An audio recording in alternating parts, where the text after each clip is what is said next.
Now, I know that my screen name is the Sunglass Kid, and I don't have my sunglasses on now, but a technicality here. Behold, the sun and glass. Still the Sunglass Kid. So, on Earth review. Last week's film was Tim and Eric's $1 billion movie, A Drunken Feast at Taco Bell. Whereas this week, Hugo is more of a pizza prepared by Julia Child. Their previous work didn't really appeal all that well to kids, so they shrink it down a bit and make it something that the little ones would be able to enjoy. But, just because it's made for kids, they don't skip out on all the details and all the important marks that make it one of their own. So, who is today's master chef? None other than Martin Scorsese.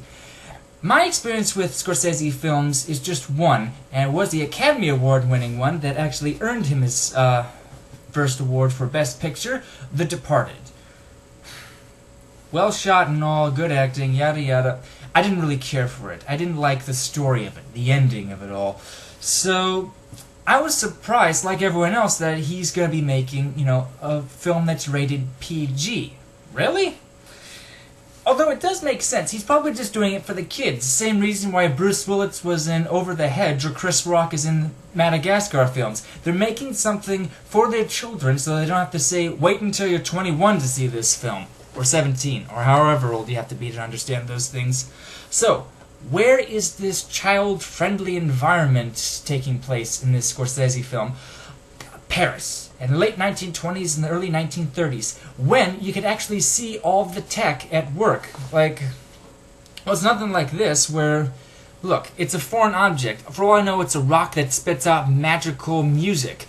Whereas, back in the day, you could actually see it working. You could see all the gears and all the cogs meshing together and working and turning, and see it actually produce results, as opposed to just, looking at this wonderstone and see, oh, I push the button and it works. Here you actually push the button and you see it whir and come to life.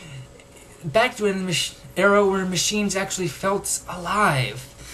And more importantly, when you could see them working, you could also see when they weren't working. And this is the main theme of the movie, where you can fix broken things.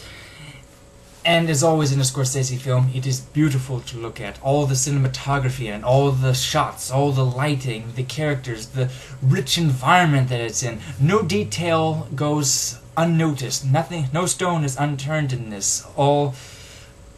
It's all wonderful to look at. And the characters that inhabit this world are no different. Like, well, other kid films back in the day, they just had just one-dimensional characters.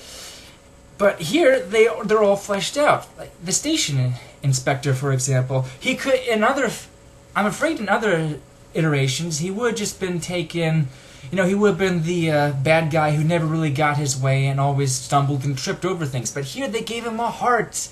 They gave him a reason to feel pain and sadness. And he actually provided some lines too by fleshing out his character by talking to the chief of police or a policeman whenever calling up that, hey, I found another orphan. Oh, how's the wife? What? That actually gave me a couple of laughs. But Hugo himself, I find that he has a little bit of a cliche, actually. One of the oldest and the damnedest of cliches, in that he never tells anyone what's going on or what he's doing.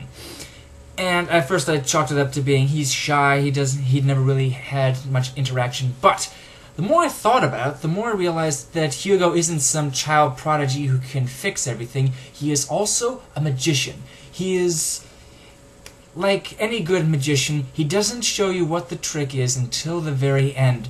And that's the whole point of what a magician is. He wants to see people's reactions. He wants to see them come alive. And I can relate to that. I always love shopping at Christmas for my siblings and parents and getting them something and watching their expression, watching them come to life and see like their joy in their face when they got something they never thought that they would get. Oh, which brings us to when you see a thumbs up, all is well.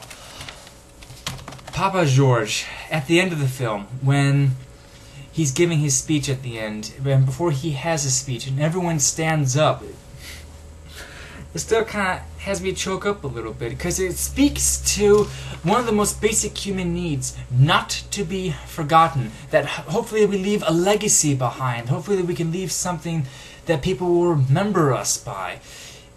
And that's kind of a whole filmmaking thing. That's how he left his mark. That's how he became immortal. Hell, what I'm doing right now is how we're becoming immortal. Talking to an inanimate object, and that we could look back on it years from now, and even after we're long and gone off of this earth, and we can look, and here I am, alive, for the most part. So, well done, Martin Scorsese. You've made a beautiful film, and thank you for letting us dream with you.